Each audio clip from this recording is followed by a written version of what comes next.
California, the most tennis-obsessed state in America, home to one of the most storied and prestigious tournaments on the entire WTA calendar, is about to experience something it has genuinely, historically, never experienced before.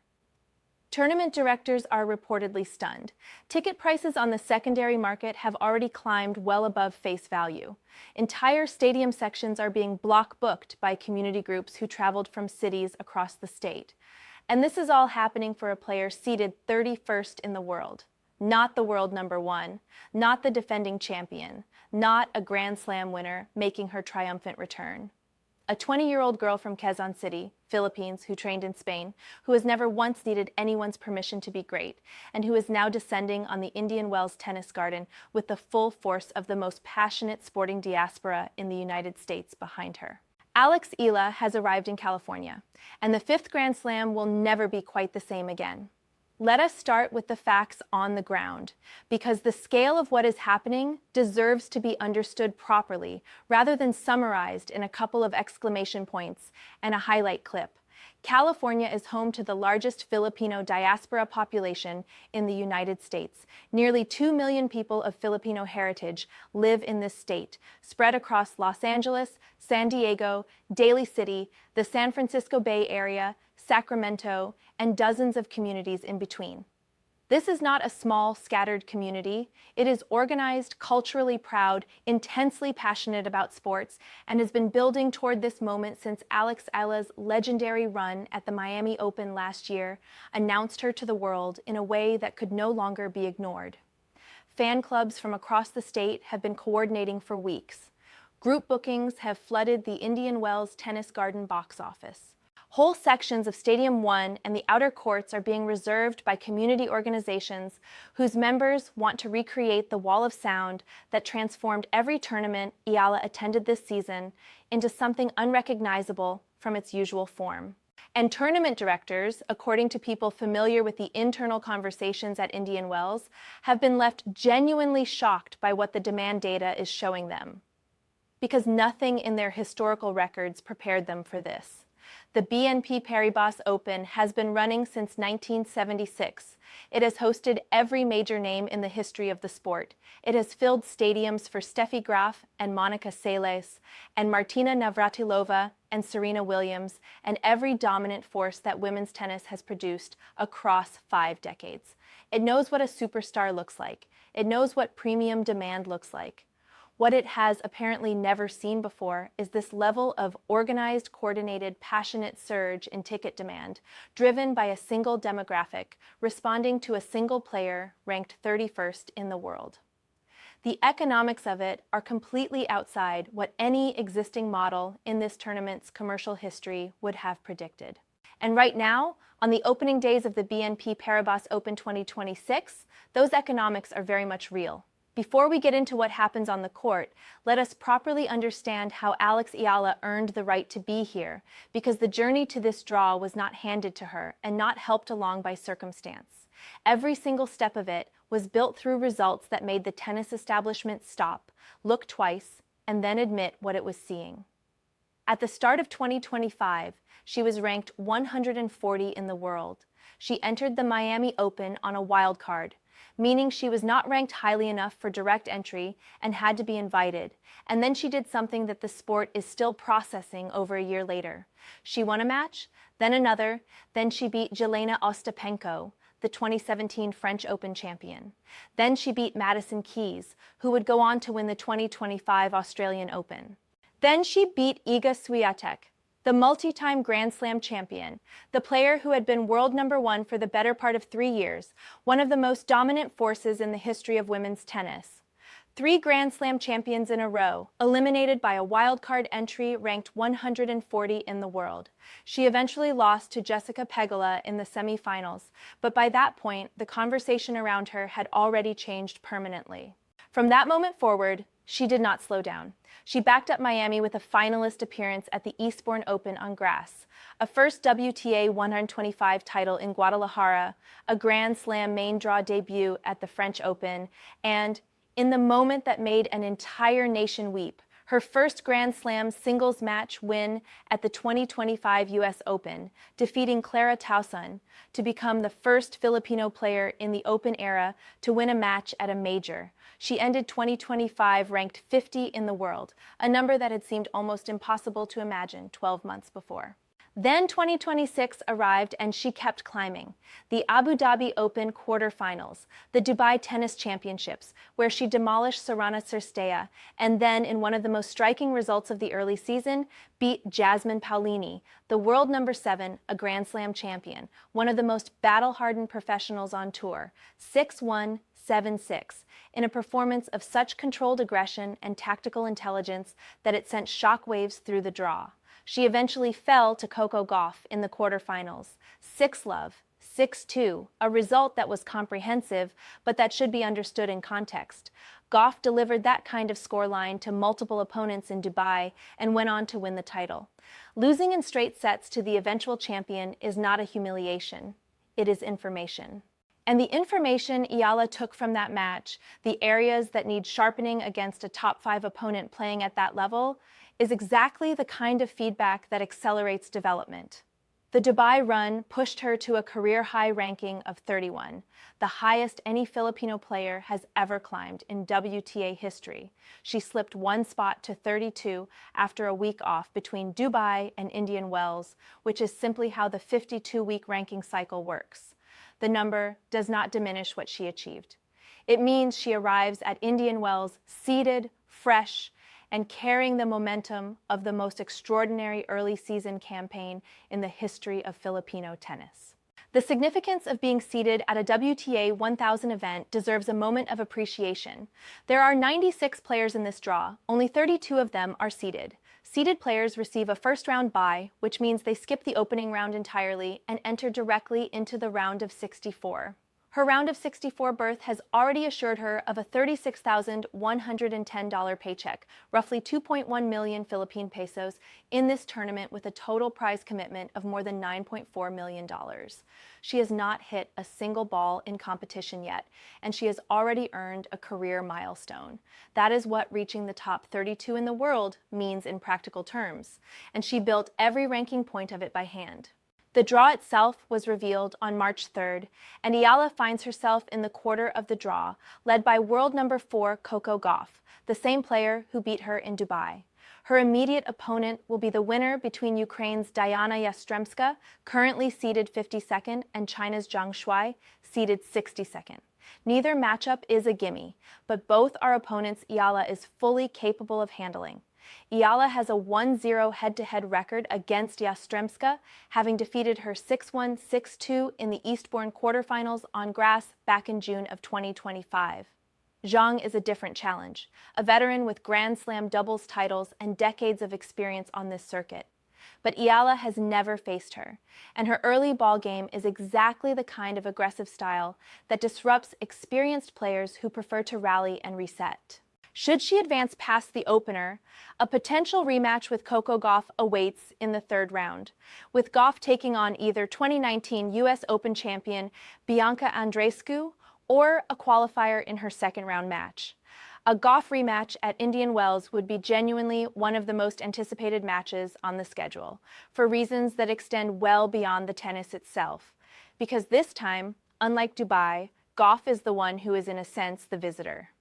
In California, with the Filipino community pouring into the stadium in numbers this tournament has never seen, the crowd dynamic will be the inverse of what it was 2 weeks ago in the UAE. In Dubai, the stands were packed with Filipino flags and Eala's name being chanted in a way that made Coco Gauff address the fans directly after the match and thank them for the atmosphere they created.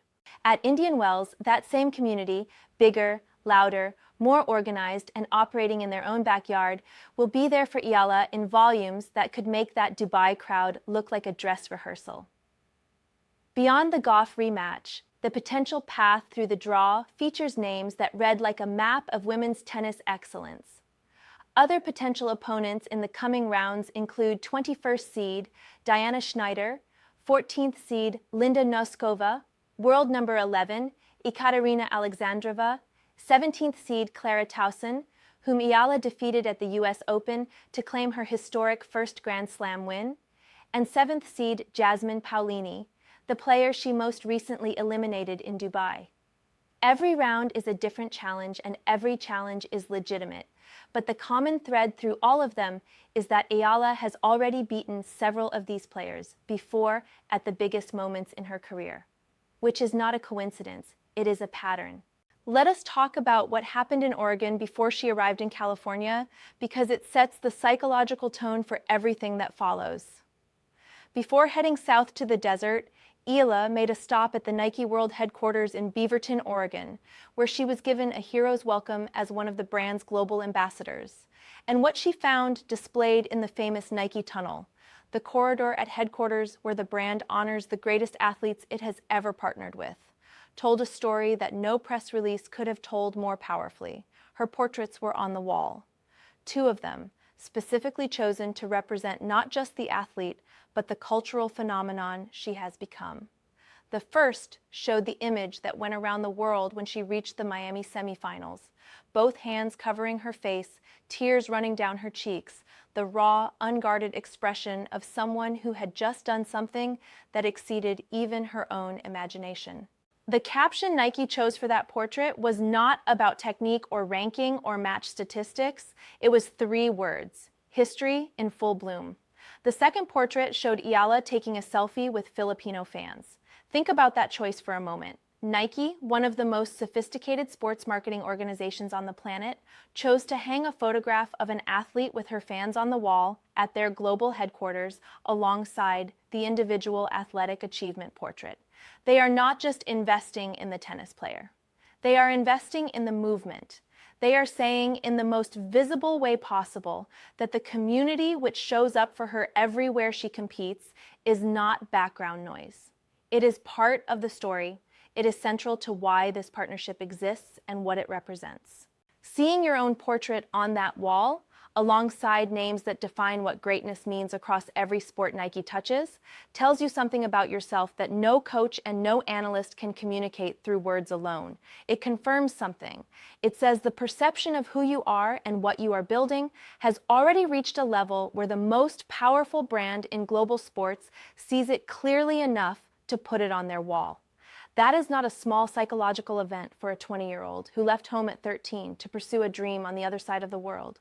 That is fuel of a very specific and very potent kind. She arrived in California carrying that fuel, and the Filipino community arrived in California carrying something just as powerful on their side of the equation: the feeling that this moment, this tournament, this 2-week window in the California desert is a homecoming of sorts. The convergence of the most Filipino state in America and the highest-ranked Filipino tennis player in history at the most prestigious combined event outside the 4 Grand Slams is not a coincidence. It is the product of years of work, years of sacrifice, and years of results that have been building toward exactly this kind of moment. The broader strategic picture around this tournament deserves attention because it frames everything that happens over the next 2 weeks in the proper context. With the 52-week cycle of her breakthrough 390-point haul from last year's run to the Miami semifinals approaching rapidly, a deep run at Indian Wells would be crucial to cushion the impact of the looming points drop. This is one of the structural realities of the WTA ranking system that casual fans sometimes miss. When you make a spectacular run at a tournament in a given year, you accumulate points that count toward your ranking for 52 weeks. 1 year later, at the same tournament, you have to at least replicate that result or your ranking drops, because those old points expire and are replaced by whatever you earn in the current edition. Eala's Miami 2025 semifinals run earned her 390 ranking points. Those points expire in approximately 3 weeks. If she arrives at Miami having not banked any buffer points from Indian Wells, she will need a deep run at Miami just to stay even. But if she goes deep at Indian Wells first, if she picks up the 280 points that come with a semifinal finish, or the full 520 points for a final appearance, or the 928 for winning the title, she arrives at Miami with breathing room. She can compete freely rather than defensively. She can take risks and play with the kind of attacking intent that her best tennis requires, rather than playing conservatively to protect ranking position. Indian Wells is therefore not just an opportunity in its own right. It is the foundation from which the Miami defense is launched. And Eala, who has spent the last year learning what elite-level tennis strategy demands, knows this. The competitive field at Indian Wells represents the highest possible standard the women's game can offer in 2026. The tournament's total prize pool is more than $9.4 million, the largest outside the 4 Grand Slams, and the field to compete for it includes literally every name that matters in the sport. Aryna Sabalenka, the world number 1, whose forehand strikes with the kind of blunt physical force that has overwhelmed virtually every opponent she has faced at this level. Iga Swiatek, the world number 2, whose court coverage and tactical intelligence remain among the most complete packages in women's tennis. Elena Rybakina, the world number 3, whose flat serve and ground strokes operate at a pace that creates unique problems even for players accustomed to facing heavy hitters. Coco Gauff, the world number 4, whose aggressive serving and court reading are operating at the highest level of her career following her Dubai title. Jessica Pegula, the American number 5, who beat Eala in the Miami semifinals last year. Mira Andreeva, the defending Indian Wells champion at number 8, who ended Sabalenka's run in last year's final in a performance that stunned the entire field. Also featured in this stacked draw are Maya Joint, Naomi Osaka, Victoria Mboko, and Emma Raducanu, names that generate their own headlines, their own crowds, their own storylines. This is a tournament full of legitimate narratives. And right in the middle of all of them, seated 31st, is the player who is currently generating more ticket demand than almost anyone else on the list. There is a question that serious tennis observers are now asking openly, and it is a fair one. How does Eala's game translate to the Indian Wells conditions specifically? Because this matters. The Indian Wells Tennis Garden plays on DecoTurf hard courts, the same surface used at the US Open. But the desert altitude and dry air in the Coachella Valley affect ball flight in ways that experienced players spend years learning to manage. Balls tend to travel faster and further than they would at sea level. The bounce is more penetrating. Points tend to be shorter on average than at slower hardcourt venues. For Eala, whose most devastating weapon is her ability to take the ball early and redirect it before opponents can recover position, these conditions are generally favorable. Her timing-based game, the left-handed angles, the early ball aggression, the ability to change the geometry of points before they develop, tends to be more effective on faster surfaces, where her opponents have less time to set up and less time to recover after she changes direction. Her result at the Qatar Open, contested on some of the slowest hard courts on tour, where first-round exits are not uncommon even for strong players, has been noted as a surface-specific data point, rather than a form collapse. Indian Wells is not Qatar. The conditions here suit her considerably better. And the 2 weeks of rest following Dubai, combined with the early arrival in the United States for acclimatization, represent the kind of meticulous preparation that suggests she and her team understand what this tournament requires physically and tactically. The fan dimension of what is about to unfold also has a direct competitive implication that deserves serious consideration. Tennis is unique among individual sports in how crowd energy can affect play. Unlike team sports where players feed off collective momentum, in tennis, the crowd relationship is highly personal.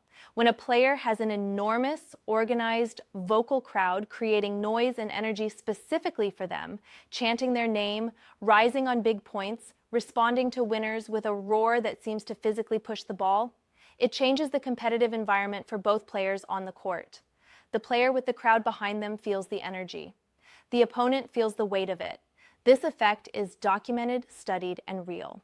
Eala has demonstrated in 2026 that she knows how to channel crowd energy. In Dubai, playing in front of thousands of Filipino fans, she produced some of the best tennis of her career against high-quality opponents. The crowd did not distract her. It elevated her. She drew from it on the big points and on the changeovers, and in the moments when the match could have gone either way. At Indian Wells, that crowd is going to be bigger than anything she has experienced before in terms of raw Filipino presence. The players who face her in this draw will be aware of it before the match starts. They will warm up knowing that the stadium around them is not neutral territory. That is not an unfair advantage. That is simply what happens when a player earns the kind of following that Eala has earned. You compete in front of your people, and your people are very, very good at making their presence felt. She has been packing stadiums from Manila, Auckland, and Melbourne to Abu Dhabi, Doha, and Dubai throughout 2026, and she can expect the same, or even bigger, support in California, which boasts the largest Filipino population in the United States. The word bigger carries weight here. Dubai was extraordinary, Auckland was remarkable, Melbourne was described as wild, California, with nearly 2 million Filipinos and a community that has been organizing and booking and planning for this specific week since Eala's entry was confirmed, is in a category of its own. Kim Clijsters, the legendary Belgian champion and Grand Slam winner, put it as plainly as it can be stated. She said Eala has to deal with the kind of life that is comparable to being Michael Jordan in the Philippines. That reference lands differently depending on your frame of reference for what Michael Jordan represented in American culture. The omnipresence, the commercial footprint, the way entire cities reorganized around his games, the way children grew up wanting to replicate not just his basketball, but his entire way of carrying himself in the world. In California, this weekend and over the next 2 weeks, Eala is about to find out what it feels like to have that energy on American soil in the most concentrated Filipino population in the country.